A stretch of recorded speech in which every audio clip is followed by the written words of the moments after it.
एक राजा अपने वजीर के साथ शिकार पर गया। वो दोनों जंगल में गए और वहाँ राजा को एक बुजुर्ग महिला दिखी। उसके पास एक बहुत सुंदर फूल था। राजा उस फूल को देखकर हैरान रह गया, क्योंकि ऐसा खूबसूरत फूल उसने अपनी जिंदगी में कहीं नहीं देखा था, न किसी बाग में न किसी बगीचे में। राजा ने उत्सुकता से पूछा, बुजुर्ग माँ, ये फूल कितना अनोखा है, मेरे लिए इसका क्या दाम लोगी? महाराज, अब आपसे पैसे क्या लेने? ये फूल तो आपके लिए ही उगता है, आप इसे यूं ही ले लीजिए। राजा ने फूल को हाथ में लेकर सराहा और फिर पूछा, यह तो सच में बेशकीमती है, लेकिन एक बात बताओ, इस फूल का नाम क्या है? इस फूल का नाम नील बादशाह है। फूल लेकर राजा वापस राजमहल आ गया। राजा ने फूल लाकर रानी को दे दिया। रानी ने फूल देखकर प्रसन्नता से मुस्कुराते हुए उसे अपने हाथों में थाम लिया। राजा और रानी दोनों पास बैठ गए। कुछ क्षणों बाद रानी अचानक उठ खड़ी हुई और दूसरे कमरे में चली गई। राजा ने देखा कि रानी वहां नहीं थी, तो चौंक कर बोला, अरे रानी कहाँ गई? तभी वहां एक सेविका आई और उसने महाराज से कहा, महाराज, रानी तो दूसरे कमरे में चली गई, लेकिन वह रूठी हुई लग रही है। राजा रानी के पास गया और मुस्कुराकर बोला, अच्छा, तो तुम यहाँ आकर बैठ गई हो। मुझे यह बताओ, तुम वहां से क्यों चली आई? क्या तुम्हें फूल पसंद नहीं आया? मुझे केवल एक फूल नहीं चाहिए, मुझे इस तरह के कम से कम 5, 7 या 11 फूल चाहिए। मैं उनसे एक सुंदर हार बनाना चाहती हूँ। ये फूल कभी मुरझाते नहीं, हमेशा ताजा रहते हैं। जब इनसे हार बन जाएगा तो बहुत सुंदर लगेगा। ठीक है, मैं तुम्हारे लिए और फूल मंगवा देता हूँ। राजा ने पूरे राज्य में घोषणा करवा दी, सुनो सुनो, जो कोई भी नील बादशाह नाम का फूल लेकर आएगा, उसे इनाम में 10,000 सोने की मोहरें दी जाएंगी। कुछ ही दिनों में कई लोग अलग अलग फूल लेकर दरबार में पहुंचने लगे, लेकिन रानी हर फूल को देखकर सिर हिला देती और कहती, नहीं, ये वैसा फूल नहीं है जिसकी मुझे तलाश है। राजा थोड़ा परेशान होने लगा। उस राज्य में एक नौजवान लड़का रहता था जिसका नाम धर्मवीर था। वह बहुत ही साहसी और आकर्षक युवक था। उसकी बहादुरी के किस्से पूरे गांव में मशहूर थे। जब उसने राजा की घोषणा सुनी कि जो कोई भी अनोखे फूल लाएगा उसे 10,000 सोने की मोहरें इनाम में दी जाएंगी, तो उसकी आंखों में चमक आ गई। उसने सोचा, ये मौका मेरी किस्मत बदल सकता है। अगर मैं यह फूल खोज लाऊं तो पूरे राज्य में मेरा नाम होगा। धर्मवीर बिना देर किए राजा के दरबार में पहुंचा। दरबार में राजा अपने सिंहासन पर बैठा था। महाराज, मुझे भी इन अनोखे फूलों की खोज करने का अवसर दीजिए। मैं अपनी पूरी कोशिश करूंगा। धर्मवीर, क्या तुम्हें यकीन है कि तुम यह फूल ढूंढ पाओगे? अब तक कई लोग कोशिश कर चुके हैं, लेकिन कोई सफल नहीं हुआ। महाराज, अगर ये फूल इस धरती पर मौजूद हैं, तो मैं इन्हें जरूर खोज निकालूंगा।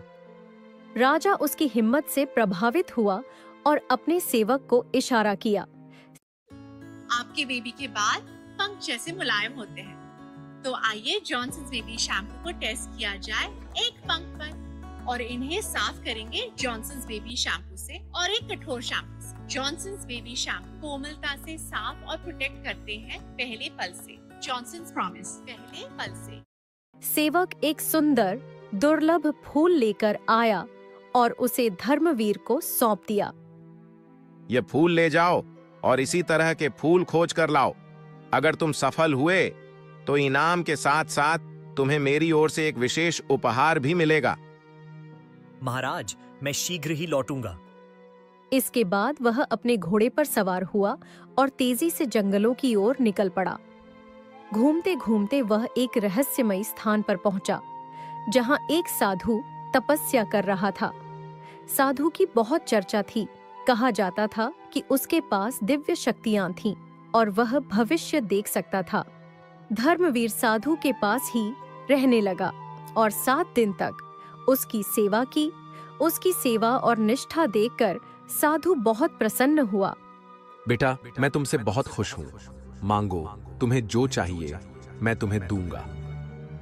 लेकिन धर्मवीर ने कुछ भी मांगने से इनकार कर दिया। साधु ने दोबारा पूछा, बेटा तुम्हारी कोई तो इच्छा होगी, निसंकोच कहो। फिर भी धर्मवीर चुप रहा। जब साधु ने तीसरी बार कहा कि जो चाहिए बेझिझक मांग लो, तब धर्मवीर बोला, महात्मा जी, अगर आप मुझे कुछ देना ही चाहते हैं तो मुझे नील बादशाह नाम का फूल दे दीजिए। यह सुनकर साधु गंभीर हो गया। उसने गहरी सांस ली और कहा, माफ करना बेटा, लेकिन यह फूल मैं तुम्हें नहीं दे सकता। फिर उसने अपनी झोली से एक चमकता हुआ सिक्का निकाला और धर्मवीर की ओर बढ़ाते हुए कहा, लेकिन मैं तुम्हें यह सिक्का देता हूँ। यह कोई साधारण सिक्का नहीं है। इसे जितना ऊंचा उछालोगे उतना ही ऊंचा महल बनेगा। लेकिन महात्मा जी, यह फूल मुझे कहाँ मिलेगा? ये मैं नहीं बता सकता, लेकिन यहाँ से कुछ मील दूर एक गुफा में एक तपस्वी साधु रहते हैं। वो मेरे चाचा हैं। वे तुम्हारी मदद कर सकते हैं। तुम्हें उनके पास जाना होगा। महात्मा जी, आपका बहुत बहुत धन्यवाद। आपने मुझे जो मार्ग दिखाया है उसके लिए मैं आपका हृदय से आभारी हूँ। अब मैं एक भी क्षण व्यर्थ नहीं गवाऊंगा और तुरंत उस तपस्वी के पास जाऊंगा। आशा करता हूँ कि वे मेरी सहायता करेंगे। इसके बाद धर्मवीर फिर से चल पड़ा और जल्दी ही उस गुफा के पास पहुंच गया और साधु से मिला। इसके बाद उसने साधु की पूरी श्रद्धा से सेवा की। जब साधु उसकी सेवा से बहुत खुश हुआ तो उसने एक दिन पूछा, वत्स, तुम्हें क्या मांगना है?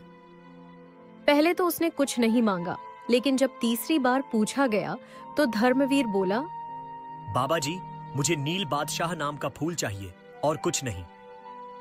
बेटा, क्या तू पहले किसी और साधु के पास भी गया था? महाराज जी, आपके पीछे बैठे आपके भतीजे ने ही मुझे आपके पास भेजा था। उसने मुझे एक जादुई सिक्का भी दिया।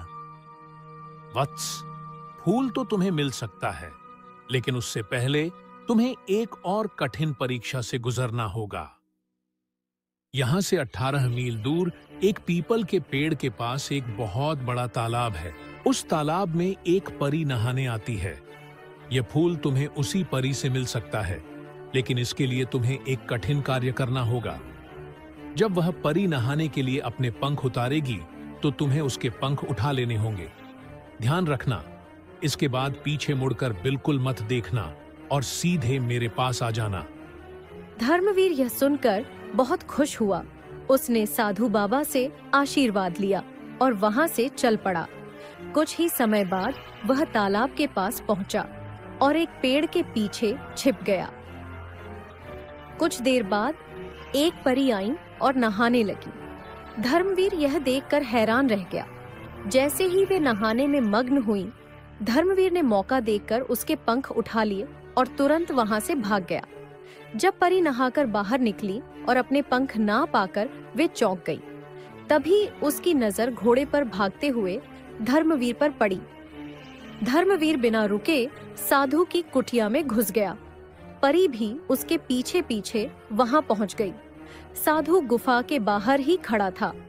परी ने साधु बाबा से कहा, बाबा, एक चोर मेरे पंख चुराकर यहीं आया है। कृपया उसे कहिए कि वह मुझे मेरे पंख वापस कर दे। चोर तो यहाँ आ गया है, लेकिन वह पंख लौटाने के लिए तैयार नहीं है। वह कह रहा है कि पहले उसकी शादी परी से करवाई जाए। परी कुछ देर तक सोचती रही। फिर उसने कहा, ठीक है बाबा जी, लेकिन पहले मुझे मेरे पंख लौटा दीजिए। यह तभी संभव है जब तुम इसकी शादी स्वीकार कर लो, क्योंकि यह बिना शादी किए तुम्हें पंख लौटाने के लिए तैयार नहीं है। पहले तो परी ने साफ इनकार कर दिया, लेकिन जब साधु बाबा ने कहा, इसके बिना तुम अपने पंख कभी वापस नहीं पा सकोगी, तो वह मान गई। साधु बाबा ने फेरे करवाए और उसके बाद धर्मवीर ने परी के पंख लौटा दिए। धर्मवीर उसे लेकर अपने घर आ गया। जब वह शहर पहुंचा तो राजा को भी इस बात की खबर हो गई कि धर्मवीर वापस आ गया है। राजा ने तुरंत अपने सैनिक भेजे और कहा, जाओ, धर्मवीर को बुला कर लाओ। सैनिक धर्मवीर के पास पहुंचे और बोले, चलो धर्मवीर, तुम्हें महाराज ने बुलाया है। जब धर्मवीर महल पहुंचा तो राजा ने पूछा, धर्मवीर, तुम आ गए? जो काम मैंने तुम्हें दिया था, क्या वह पूरा हुआ? जी महाराज, मैं फूल ले आया हूँ। आप मेरे साथ एक सेवक भेज दीजिए, वह मेरे घर से फूल ले आएगा। राजा ने एक सेवक को उसके साथ भेज दिया। धर्मवीर ने परी को सारी बात पहले ही बता दी थी। जब वे घर पहुँचे तो परी ने अपने कपड़ों को झाड़ा और नीचे फूल ही फूल बिखर गए। जब राजा के सैनिक ने यह चमत्कार देखा तो उसके होश उड़ गए। उसने सोचा, यह कैसा जादू है, ऐसा तो मैंने पहले कभी नहीं देखा।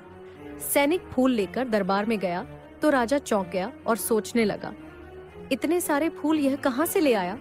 कहीं कोई मायावी शक्ति तो नहीं? सैनिक ने राजा को सारी बात बताई। यह सुनकर राजा ने आदेश दिया, धर्मवीर को पकड़ कर लाओ। धर्मवीर को पकड़कर राजा के सामने लाया गया। धर्मवीर, मेरे माता पिता अब इस दुनिया में नहीं हैं, लेकिन मैं किसी भी तरह उनका हालचाल जानना चाहता हूं। अगर तुम मुझे उनके समाचार लाकर दोगे तो मैं तुम्हें आधा राज्य और ढेर सारा सोना दूंगा। इसके बाद राजा ने तुरंत चिता का सारा सामान मंगवाया और कठोर स्वर में आदेश दिया, तुम्हें भगवान के पास जाना होगा और वहां से मेरे माता पिता का समाचार लाना होगा। ठीक है महाराज, मैं इस कार्य के लिए तैयार हूँ, लेकिन उससे पहले मैं अपने परिवार से मिलना चाहता हूँ। यह यात्रा कठिन और अज्ञात है, इसीलिए मैं अपने घर वालों को देख लेना चाहता हूँ। राजा को संदेह हुआ कि कहीं धर्मवीर भाग न जाए, इसलिए उसने तुरंत अपने सैनिकों को आदेश दिया, इसके साथ जाओ और ध्यान रखना कि यह कहीं भागने न पाए। घर पहुंचते ही धर्मवीर ने सारी बात परी को बताई। उसके चेहरे पर चिंता की लकीरें साफ नजर आ रही थीं। उसने गहरी सांस लेते हुए कहा, राजा ने तो मेरी चिता तैयार करवा ली है, अब वह मुझे मारने ही वाला है। मैं नहीं जानता कि इस मुसीबत से कैसे बचूं। तुम चाहो तो यहाँ से जा सकती हो, लेकिन राजा के हाथ मत आना। अगर तुम्हें कुछ हो गया तो मैं खुद को कभी माफ नहीं कर पाऊंगा। धर्मवीर, मैं तुम्हें मरने नहीं दूंगी, चिंता मत करो। तुम बेफिक्र होकर श्मशान जाओ, सही समय पर मैं वहां पहुंच जाऊंगी और तुम्हें बचा लूंगी।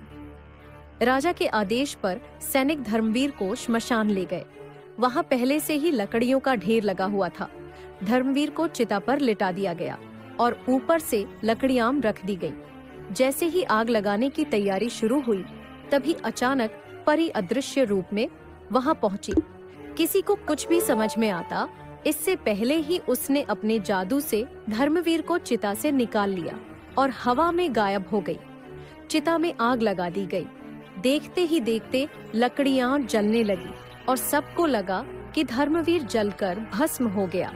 उधर परी उसे सुरक्षित अपने घर ले आई। इसके बाद धर्मवीर 7-8 दिन तक कहीं नजर नहीं आया। जब वह इतने दिनों बाद बाहर निकला और शहर में दाखिल हुआ तो उसे देखकर लोग दंग रह गए। चारों ओर चर्चा होने लगी, अरे यह तो मर चुका था, इसकी चिता जल चुकी थी, फिर यह वापस कैसे आ गया? एक दिन धर्मवीर एक बुजुर्ग से मिला और बुजुर्ग ने अपने माता पिता का हाल पूछा।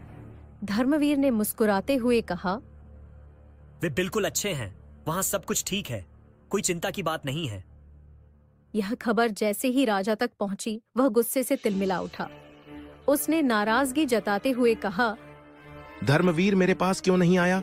दूसरों को बता रहा है, लेकिन मुझे नहीं बताया। मैंने ही उसे वहां भेजा था। उसे दरबार में बुलाओ। सैनिक धर्मवीर को दरबार ले गए। वहां पहुंचते ही राजा ने गुस्से में कहा, तुम मेरे पास क्यों नहीं आए? दूसरों को तो मेरे माता पिता का हाल बता रहे हो, लेकिन मुझसे कुछ नहीं कहा।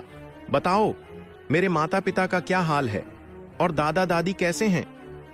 महाराज, आपके माता पिता बहुत अच्छे हैं, दादा दादी भी ठीक हैं, वहाँ कोई तकलीफ नहीं है, वे बहुत सुखी जीवन बिता रहे हैं। क्या उन्होंने मेरे लिए कुछ कहा?